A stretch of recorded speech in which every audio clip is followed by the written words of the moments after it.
Milsurp Garage, here with my latest addition, the artillery piece. Yep, we're just putting tires on it, and it's ready to go. You really got to appreciate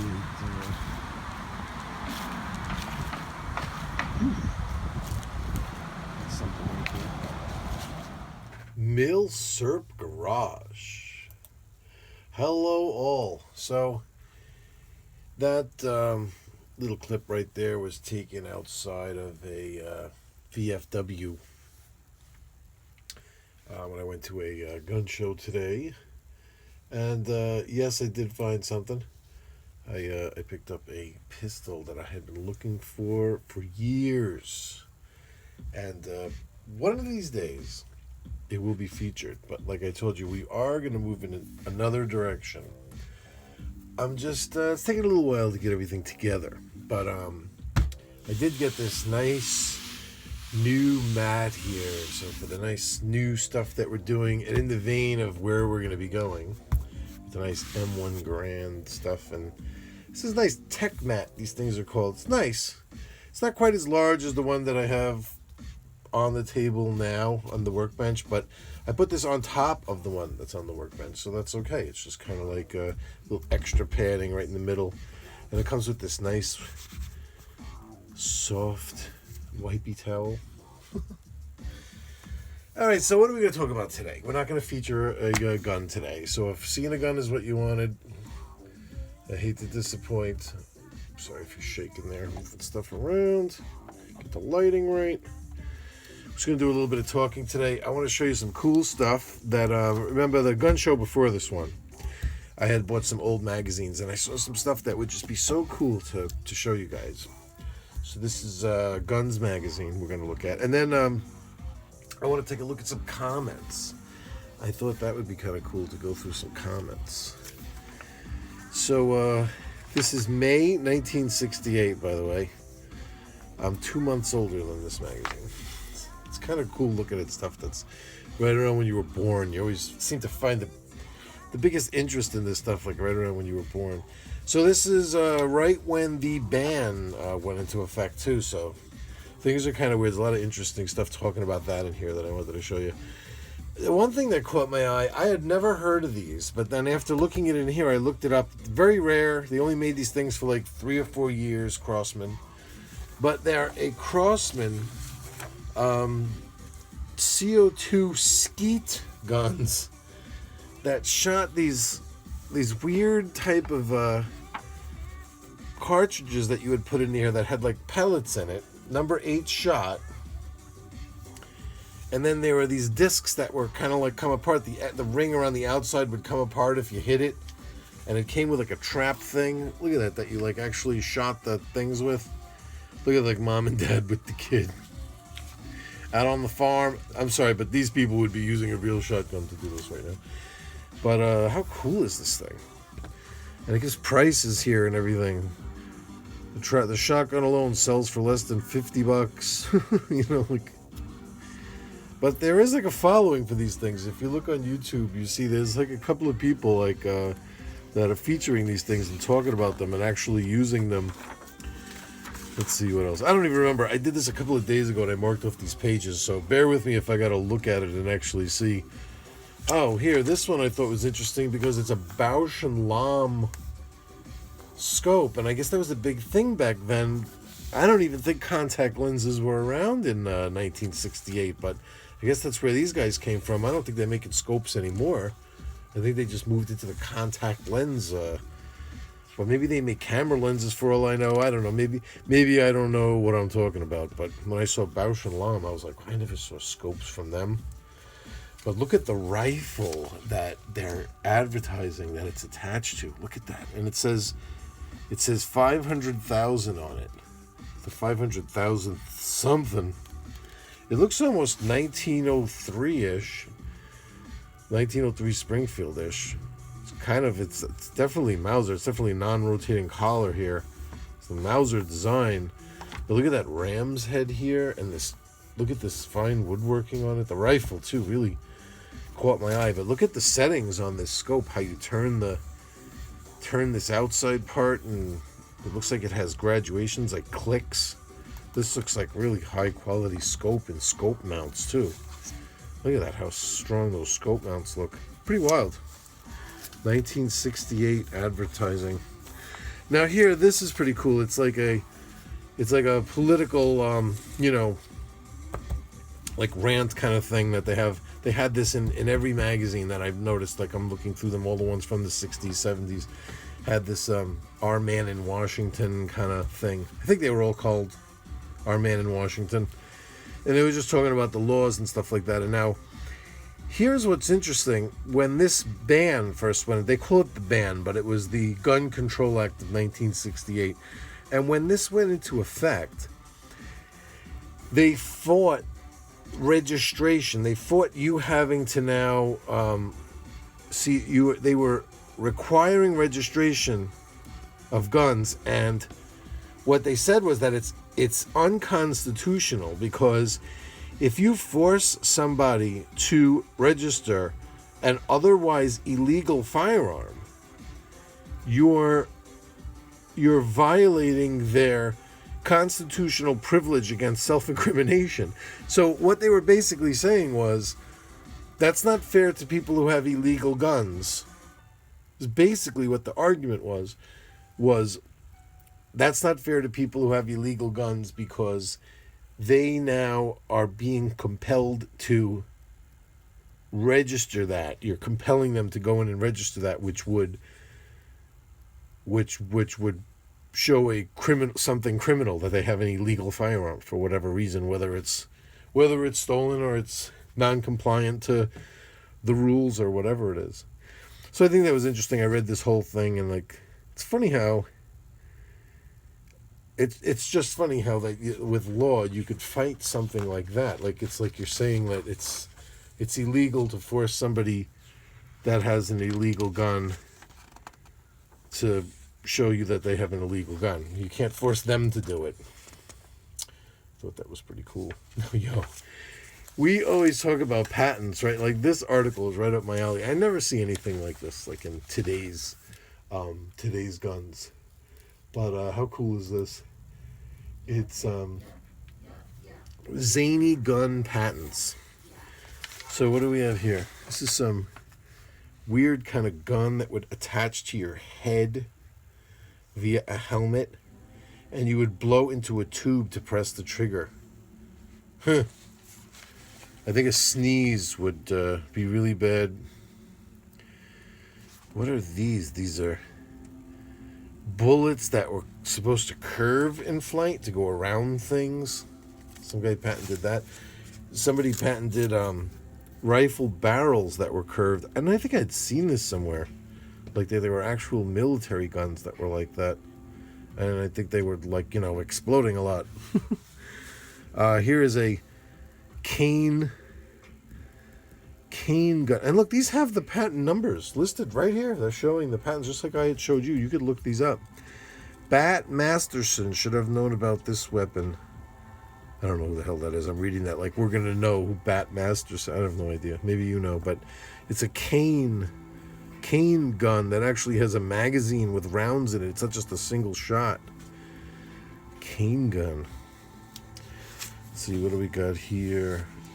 Look at this. This is interesting. Is a patent for a revolver, and it has a light in it. A searchlight firearm, it was called, whatever. I wonder if this guy, it was patented in 1920. I think patents run out, but like, could you imagine, like, if they didn't, let's say, or maybe patents like this don't run out or whatever, but this guy would be due money for every single streamlight attached to like a gun. Look, like he came up with this. Oh, look at this thing. This thing is pretty cool. If you raise your arms above your head, it pulls the trigger on something front and back. I like how it's front and back. So like there could be somebody in front of you that's like, hands up. And then you put your hands up and it'll shoot front and back. See that? So you would kill some innocent old lady crossing the street behind you.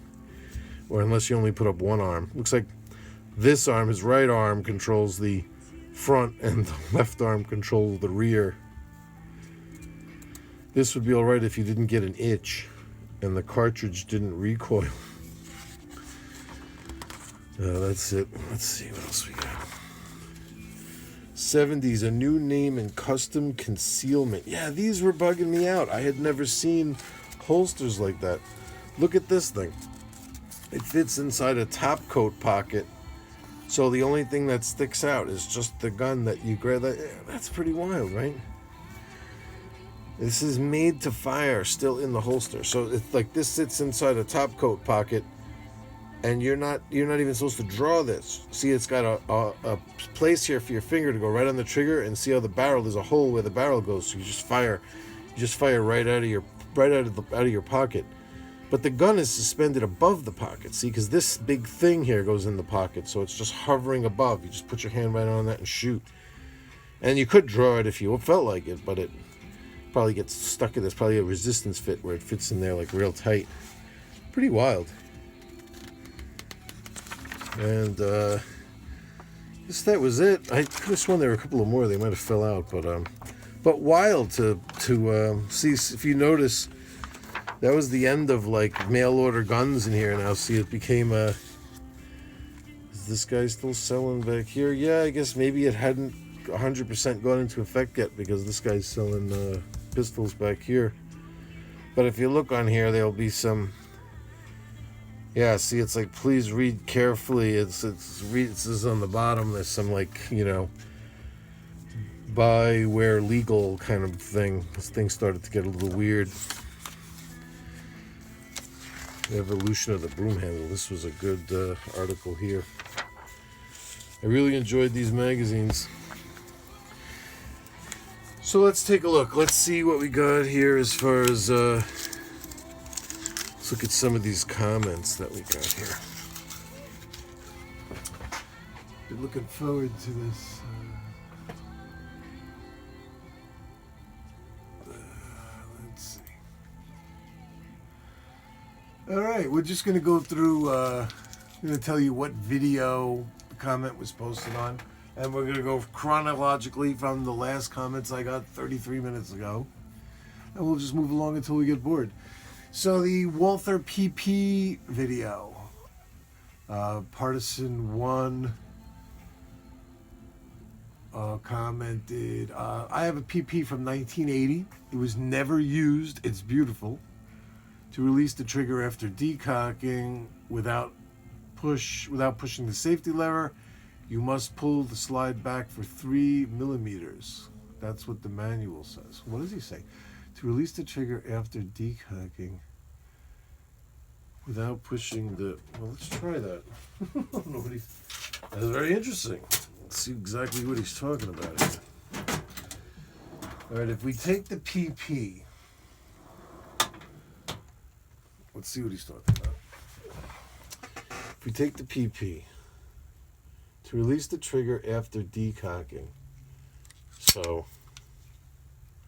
let's, decocking. To release the trigger after decocking without pushing the safety lever, pull the slide back for 3 millimeters.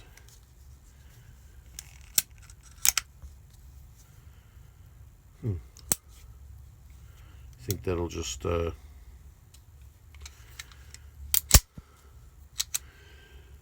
release the trigger after decocking, pull it back 3. Well, that's not gonna. Oh yeah, there you go. That worked.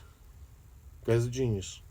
So again, what he was saying is, let's get the magazine out. We don't need the magazine in for this, and it's just getting in the way. To release the trigger after decocking. So here we've decocked right there. To release the trigger, you pull back 3 millimeters, and boom, he's 100% right. That could come in handy, I suppose, depending on where you want the trigger to be. But thank you, Partisan 1, Mose 129, whatever that means. But that worked. Now we have the Firearm Channel Blues video, the last video I put up. Chris Kaz commented, Milsurp Garage is the best channel on YouTube. And Chris Kaz, you are the best commenter on YouTube. I'll tell you that right now. Firearm Channel Blues video, Gary Lewis. Maybe you could do a tribute to the M1 Garand sometime. It's my favorite rifle and one that this country should be really proud of, especially after copying the Mauser to make the 1903. Ooh, little jab at the United States military. Yeah, I guess you could say they copied the Mauser. Heavily borrowed from is probably better, because it stands on. It definitely stands alone as its own thing, but they definitely were influenced heavily. Let's put it that way. But the M1 Garand is definitely making a comeback. Trust me. And this mat right here will definitely tell you that. Just gonna throw handguns in your face just to do it. Firearm Channel Blues. Gary Lewis again. I agree with you about YouTube. I don't really know where they're coming from, and I'm not sure they do either. I ordered from realisticsnapcaps.com. Thank you. And I like them. You're right. They are good quality, and I got several calibers. Thanks. That's what I'm talking about. Channel support. Gary Lewis, thumbs up to you. Let's thumbs that up right now while I'm here. Yes, realisticsnapcaps.com. You can get the snapcaps I use on this channel. Let's see, I got the 32 caliber handgun out there, so I'll throw a bunch of 32 caliber snapcaps right on top of it. These things are awesome, as Gary Lewis will attest. Use checkout code Milsurp Garage, one word, MILSURPGARAGE, for 10% off. These guys don't charge you shipping. And then you could safely load magazines, cycle stuff through the guns, check them out, look at them, make sure they're working right, play with them, and you could do it safe. Firearm Channel Blues, we got Robert Hill. Just cleaned and took to the range a Smith & Wesson Model 39 and 9mm. Nice. Sweet pistol, old as dirt, but still dead nuts. I appreciate your channel. To the point, no hype, thank you. Thumbs up, stay awesome, and have a great day. What a guy. Robert Hill. Thank you for the kind words. 1938 Swedish Mauser short rifle, 1942 video. Nick Bowers, very informative. Thank you. Yeah, I enjoyed those Swedish Mauser video days. I remember I got the short rifle much later than I got the the older one. I can only remember the the 1896. Yeah, pistol range visit video, Ben Thomas. I'm looking to buy a 44 mag within the next year. Wondering about ideas what to get. I was thinking a Smith & Wesson Model 29 or a Ruger Blackhawk, but other things would be cool. Listen, you got to just, I don't want to tell you the Smith & Wesson Model 29 right off the bat. That's what I would suggest, but that's only because that's my preference. Ruger Blackhawks, I've shot them, I've handled them, I've been around one extensively in my younger days, and it's actually the first 44 Magnum revolver or handgun that I've ever fired. When I was a teenager, even preteen, when I was like 11 and 12 years old, I was taught how to reload 44 Magnum, and I was told as much as I reload, I could shoot by my father's friend. And man, I reloaded a lot of it and shot a lot of it. I can't believe back then you would have let a 12-year-old actually reload. Nobody was on top of me watching how much powder I put in each round. Man, giving kids a lot of responsibility back in the, so let's say I was born in 68, so that was around 79, 80. Giving kids that much responsibility was a good thing, but I never blew myself up. My advice is just go check out both of them. Go someplace where you could handle. Go to a nice show, a gun show where they got a lot of stuff. Find the Ruger Blackhawk. Find a Smith & Wesson Model 29 and see which one feels right in your hand. You might want both of them, or decide you don't want either of them. You know what I mean? Maybe you'll want a Charter Arms Bulldog 44 Special. You know what I mean? Who knows? Let's see. Mauser comparison, 1895 Chilean to 1896 Swedish. I love those Mauser comparison videos. I got to get back into that again. You guys like that stuff too. I mean, there's like a lot of hits on those types of videos. It seems like people like that kind of stuff, you know. The Chilean Isidore Fist. The Chilean Mauser is not the only one that has a third locking lug. Did I say that it is? Did I say it's the only one? It definitely has the third locking lug, but I don't know if I said it's the only one. Maybe I did say that. Maybe it is the only one that has a third locking lug, because you didn't tell me. You didn't tell me here in your comment which one does. Follow that up with a which Mauser has a third locking lug. Because I know like the 03 Springfield has one, but that's not a Mauser. At least, you know. There was a guy a couple of comments ago that thought it was, but let's see. 7.62 by 39 ammunition. HHH 100 comments. Having over 11,000 rounds of military communist block 7.62 by 39 FMJ should be enough. Bought it all in the 90s when it was only $99 per 1,000 a case, except the 2 crates of Yugo M67 that cost $249 each. So this guy spent $1,500 on 7.62 by 39 ammo in 1990, in the 90s. That's a lot. But yeah, he's definitely going to be shooting that stuff for a long time. And probably passing some of it on. But yeah, I got a lot too. I didn't quite buy that much, but I got tons of it. I don't know if I'll ever run out. It's all brass cased, which is cool, you know. Beretta model 1951 video. I used Pack Horse Triumph. Pack Horse Triumph. Been around a while with me. I'm pretty sure. I've seen this guy commenting for quite a while, if I'm not mistaken. Are you still shooting and collecting Milsurp rifles? Yes, I am. And that comment says it all. We're definitely moving back to our roots. Don't you worry.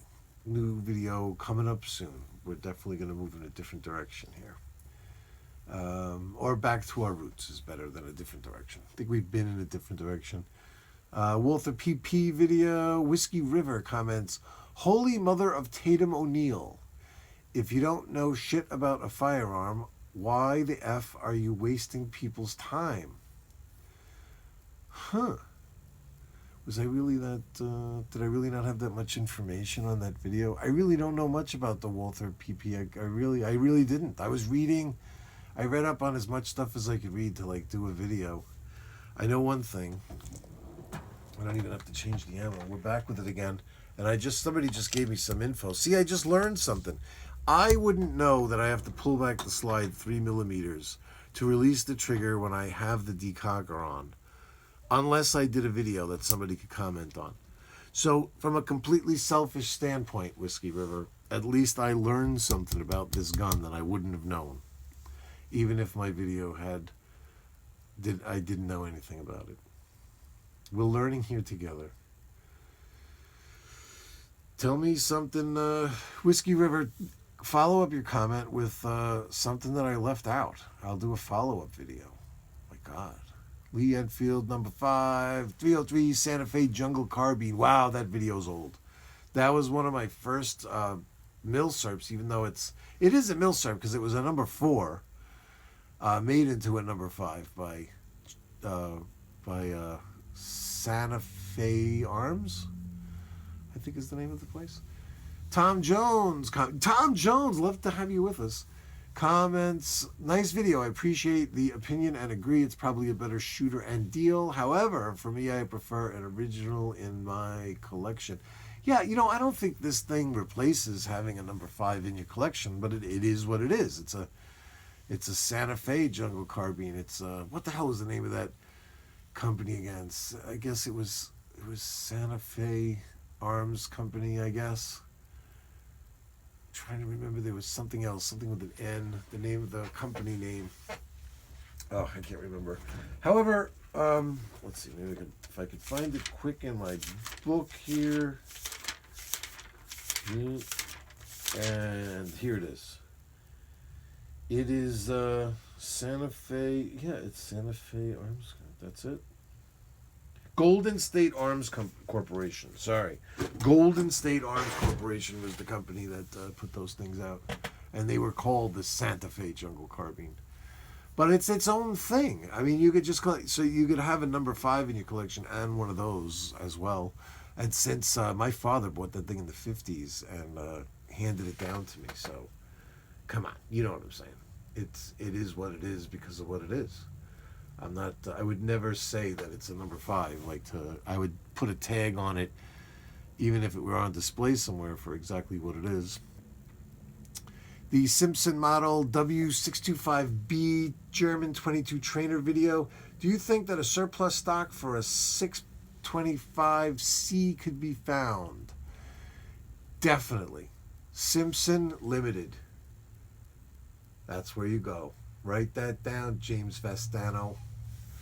James Vestano made that comment. And yeah, Simpson Limited. If they don't have it, then you got to just keep looking.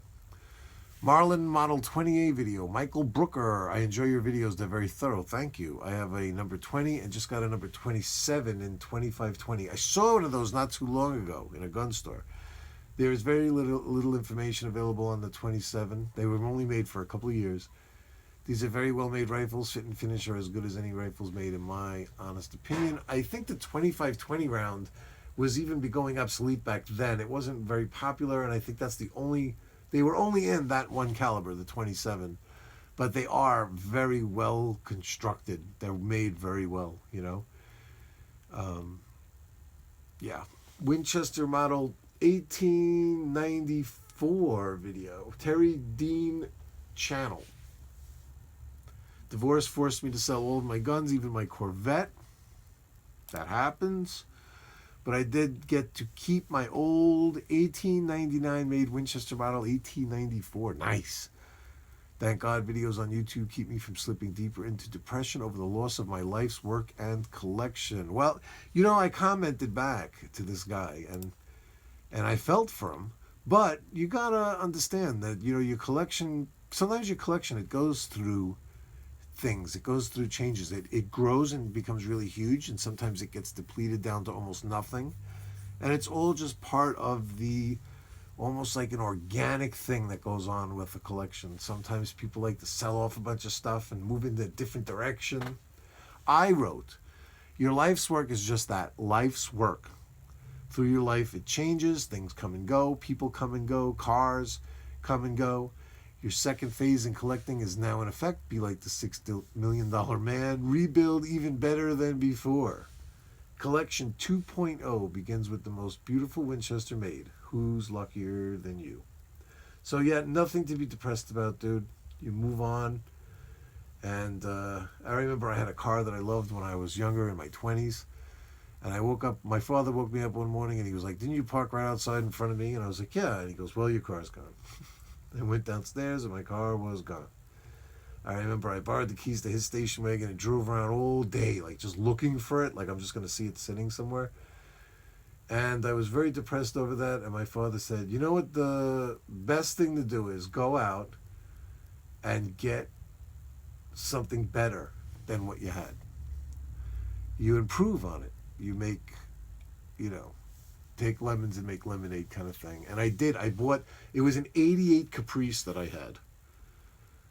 And I bought a Trans Am, a 1982 Trans Am.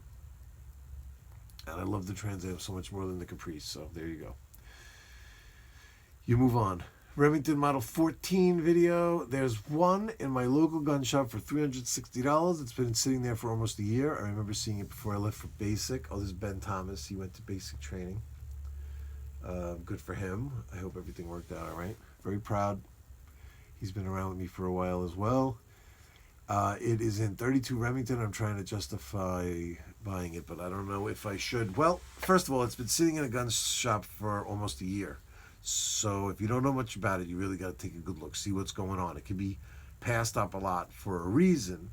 But if not, and all looks well, $360 is a good price for one of those. But like I said, I would just be real, look at it real carefully. You know what I mean? And if this is a trusted gun shop, you know, if the owner of the gun shop is someone that you trust, that goes a long way towards, you know, you not worrying too much. Let's do a little change in venue. Let's see. Oh, there you go. The 1910. I wrote you should as a reply, but yeah, that's a good price. And if you want one of those things, just, you know, make sure that you're getting a good gun. Beretta Model 1951 video, Partisan 1. You must use the left hand for this magazine release button.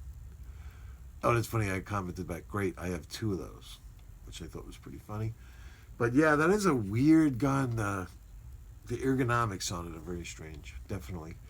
Remington Model 10 video. I have one of these in trap grade. Any idea of the value of it? Not for sale. I still shoot it on occasion. So this guy said he has one in trap grade. Any idea of the value? But it's not for sale. So I wrote, if yours is not for sale, then the value is priceless, because that's true. That's the value of it. The value is priceless if you're not selling it. Everyone is going to be different. Yours, priceless. Colt Model 1903 pocket hammerless. Jim Rodriguez comments, just picked up on your channel. Good for you. Welcome. Watched this vid and the Colt 1908 vest pocket so far. Great reviews. I like the fact that you talk about the history of the firearms and show supporting pictures and info. There are enough vids out there that show close-ups, disassembly, and shooting footage. Vids are refreshing. Keep it coming. Good for you. I'm glad that you like my stuff. Thank you. But I always worry, like, that I'm putting pictures and stuff, like, from books or magazines that, like, people would be like, you know, you're making a video and you're showing someone else's book, stuff like that or whatever. But I always thought that was a cool thing to do. But I always worry that people would say, like, oh, that's not right to show other people's stuff. I don't know. People get so weird about, you know, like I'm stealing somebody else's intellectual property. But, you know, there is such a thing as, you know, using something just for, what do they call it again? I forgot. But when you just use, like, little clips or little things just for the sake of telling a story or something, then, and I like to always, you know, give credit, you know. Next is Winchester Model 1885 single-shot rifle. Frank DeLuca commented, dude, I dig your style, thank you. You must be lost in Yonkers, and getting to hold these national treasures makes up for everything. Oh yeah, you could shoot long rifle out of these marked 22 short. It's a beauty. You know, it makes me wonder why, you're saying that, but it makes me wonder why they would specifically put 22 short on it if 22 long rifle was okay. You know, I wrote my reply to it was can and should are often not interchangeable. You can do a lot of things, but whether you should be doing that is another story. But I don't really mind just sticking to what's on the barrel and shooting shorts out of it, because it just it feels so small and light and, like, I wouldn't say flimsy, but it feels like you should be shooting shorts out of it. So, but yo, if yours handles long rifles and you like doing that, then go crazy. But thanks for the kind words there, Frank DeLuca. I do appreciate that. Hang around. Beretta Model 1934 video. AS comments, great vid. By the way, when you punch the pin to remove the extractor and spring, because I was talking about changing the springs in here like I did in the 418. When you punch the pin to remove the extractor and spring, it also releases the striker from the back of the slide. Oh, how cool is that? Okay, because the other one was striker fired, so it had a striker that you would just remove out of there with the spring. It was easy to replace that spring, right? But this one is this one is a see, he's saying that it releases the striker, but I know what he's talking about. He's talking about the firing pin. The firing pin is a inertia firing pin, So there's a spring inside of there. So when you pop out he's saying that when you pop out the extractor, it's also going to release the inertia firing pin with the spring that's in there. So you could change that spring as well. That's the easy part, he writes. The hard part is pressing both the extractor and the striker against spring pressure at the same time and getting the pin back in. But I love things like that. I know it's right. It's like trying to put a puzzle box back together. Tried that a week ago and saved it for another day because it was more difficult than I've anticipated. Good for you for having patience to like put it down. Some people can't do that. At least that was my experience. There might be a trick out there. Good luck. Well, I guess you got it. So, but thanks for the heads up. I think I am going to buy a spring kit for that gun. It's nice to know that that's how it works. That would have surprised me if that would have popped out of there. The Savage Model 6A video, Boomstick779 comments, I have one just like it minus the scope. You have a great channel going there. Keep up the good work. Thank you very much. Yeah, I love that 6A. That's the clickety-clack. Old clickety-clack. You pull the trigger, the bolt goes back. You know, it fires and the bolt stays back until you let go of the trigger. So it's like bang, clack, bang, clack. At the range, it's odd sounding. People kind of look over their shoulder a little bit, I notice. Like, what the hell is that? Beretta 418 video. MAB 1579 comments, great video, just bought the same gun today, except it is a year 1955 on a whim while visiting a local gun store. Cool. I knew nothing about it, but your video helped me take it apart and clean it. I'll probably have to order some springs like you did. Yeah, what is it with those Beretta springs? All right, well, at least there's a company that, you know, makes makes these kits like that or whatever. The hell's the name of that place? I'd like to give them a heads up too, but I can't really remember. Something spring, gun springs. Something, one of these days I'll mention it. Winchester Model 12 Heavy Duck video. How much was it? Didn't get it. I don't remember. My Winchester Model 12 Heavy Duck, I paid a little bit for that thing. I paid a little bit. When I saw it, I was like, I remember it was mint, bro. Like it never even was fired, I don't think. It's Mr. M. Ruiz for 1414, by the way. I was asking. But I don't remember what I paid, but it wasn't cheap. It wasn't expensive. It was just right in there. But I justified paying what I paid for it because it looked like it had never fired a shot. I've fired it, but it looked like it was brand new out of the box, and it's freaking old. It's from like the 50s. So that's why I liked it.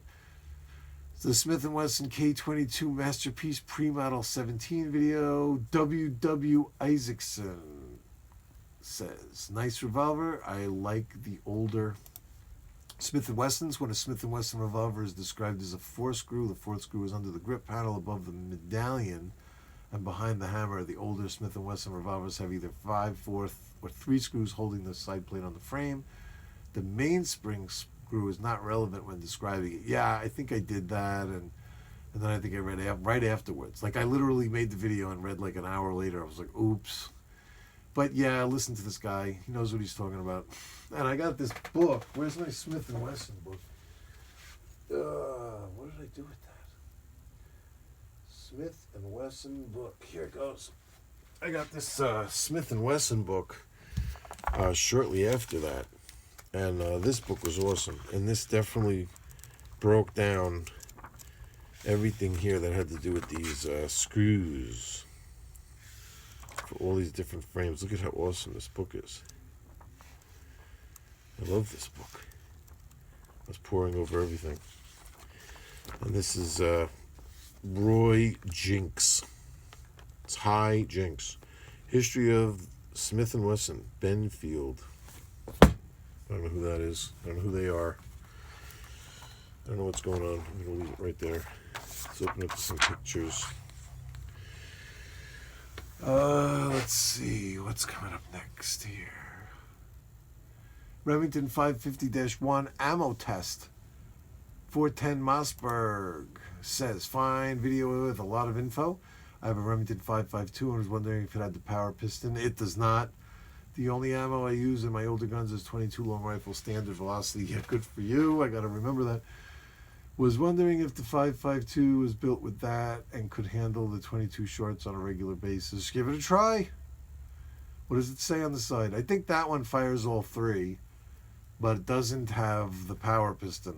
I think by the 5.52 they figured out how to not have some wacky thing that was designed by Carbine Williams in there to make it fire all three. The CCI Stinger, I have fired a couple on it and they do cycle the bolt. Yeah, they'll work with that. The CCI Stinger was way too much power, and I was glad to see that you were able to get it out. Yeah, what a mess. May order a couple of those Bill Ward books. They seem to be very good in detail. Yeah, those are the 22, the walnut and steel books. Thanks for all your help.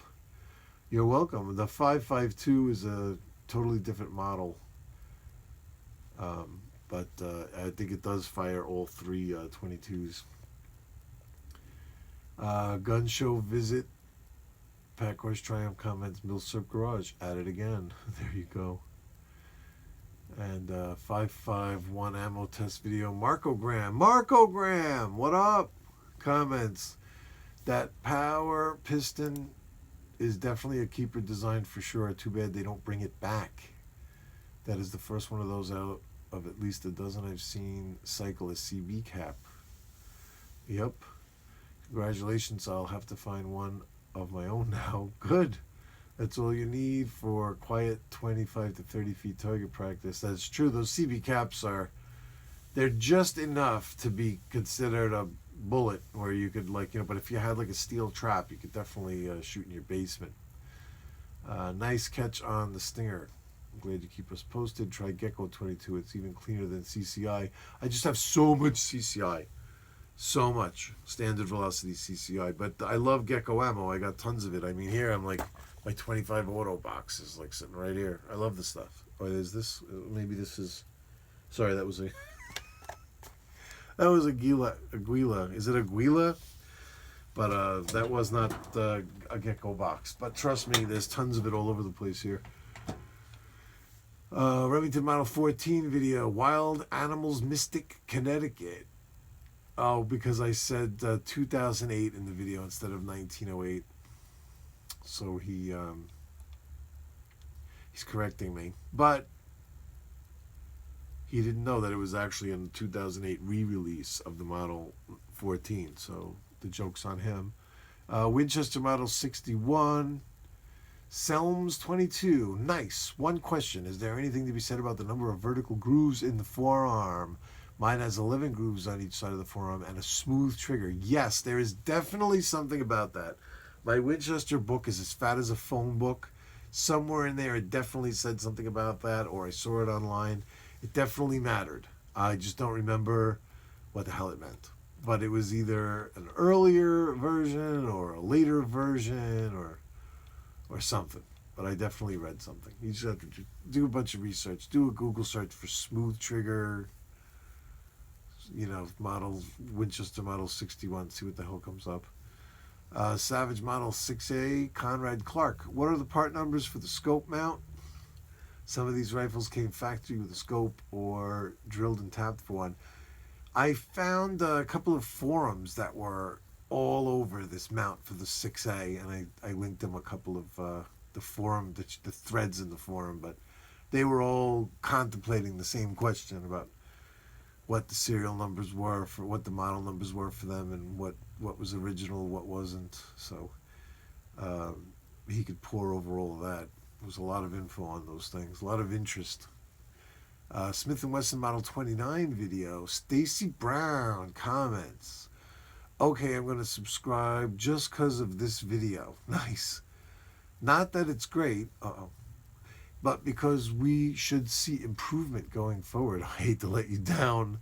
Only found you because of the 29-2. Thanks. Well, I wrote, welcome aboard. Your subscription improves the channel, so we're off to a good start.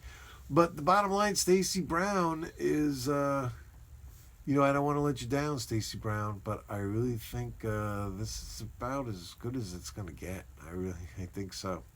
So I always strive to improve, but where are we going from here? Finish M39 peep sight modification video. Ivan Adamic. What's the guy's email that sells these sites? Oh my God, that was like over 5 years ago. So I sent them a thread that I think had contact information for the guy, and maybe he'd be able to find one. Remington Model 10 video. Jesse Brandt just bought one today. Pretty cool. That is the first pump action rifle Remington made. Oh, the first pump action Remington made. Yeah, was it the Model 10? Right, I guess so. Yeah. Pedersen design. Winchester 1903 chamber polish. Stephen Antoni. Anthone. Interesting name. What caliber is your Winchester? That's 22 Winchester Auto, and man, we could not get that thing back to 100%, unfortunately, but good. The one that you can't find ammo for doesn't really shoot that well, and it's kind of turned into a relic. Perfect, right? That's absolutely perfect. Remington Model 550-1 Power Piston Examination. Marco Graham got his first upvote and comment in. Like this, I wrote, as of now, this video only has 40 views. Probably the only upvote and comment it will get. So that was funny. Like Marco Graham acting like as if there's going to be 8,000 comments and like 1 million views on my video. Does it say here how many views it has now? No, it doesn't. But it's probably not more than the 40 it originally had. Follow up on the Remington 550-1 video. Marco Graham writes, if it didn't cycle the CB caps, try a cut down or weaker recoil spring. Shame on you, Marco Graham. Don't ever do that. Don't ever cut down a spring. It doesn't just change the tension, it changes the rate, it changes a whole bunch of stuff. Don't do that. Don't mess around with that. If it doesn't cycle CB caps, it's not meant to cycle CB caps. That's it. You just leave it. I wrote that, and then he answered, that's what I'm saying. CB caps are not the same as shorts. A properly cleaned and attack 550 will cycle shorts. I was suggesting if you wanted to cycle CB caps, then you would have to have a weaker spring. Right. That's definitely true. But you definitely wouldn't want to go there. CB caps are just a primer compound and projectile. A normal 550 should not cycle CB caps. No, it did. It definitely did. One of them didn't have enough oomph to operate the action out of the magazine tube. Out of the 10 I loaded into the magazine tube. So it's probably right on the cusp. Anyway, he writes, the one good thing about those quality vintage rifles is that they were very, very rarely, if at all, cleaned. That's true. Most folks ran them to failure and bought a new one, right? Now my trick to saving on copious amounts of gun scrubber is a 4x4 capped PVC pipe. Glue the bottom and make up a screw cap for the top. Fill it up with kerosene and dunk the entire receiver barrel setup overnight. Good idea. Kerosene will not damage the steel, so that's actually a good idea. That cruddy shit will almost fall out, then clean it with El Cheapo mineral spirits, oil it, and done. I've done dozens of 550s, those fish gill Revelations and Marlin semi-autos with way less expensive cleaners and elbow grease. Also, it makes excellent seasoning bath for after rust bluing. Edited for punctuation and content. Yeah, Marco Graham. Wow, you sound like you're busy over there. But thanks for the heads up. Yeah, that's definitely cool. Sometimes I wish I had like a hot tank kind of thing or something like that, like just to boil off, like Cosmoline and stuff like that. But I do not.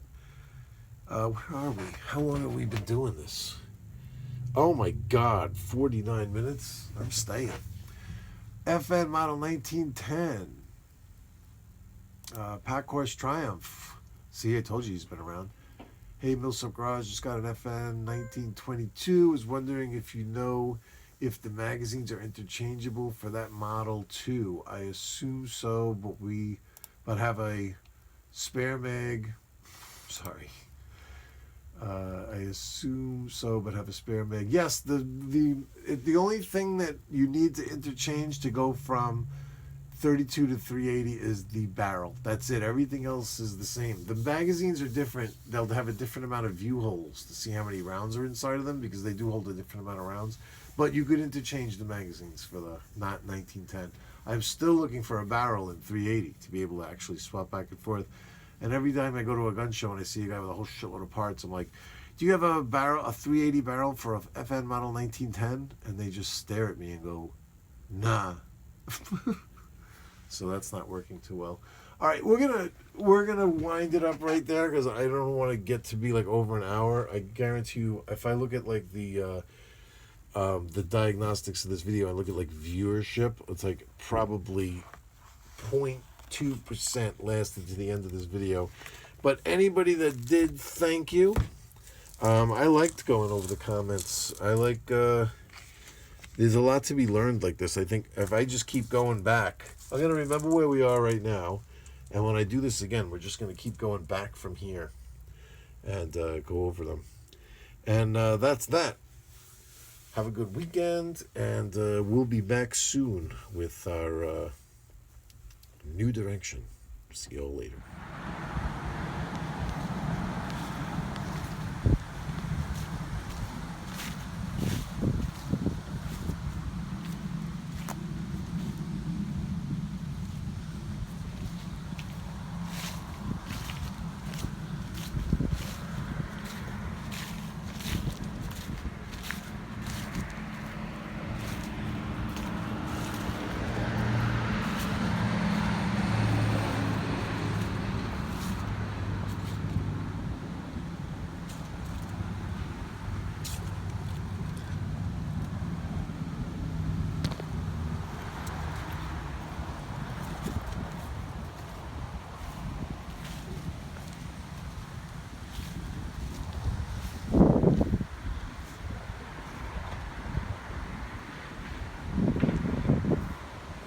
God bless America.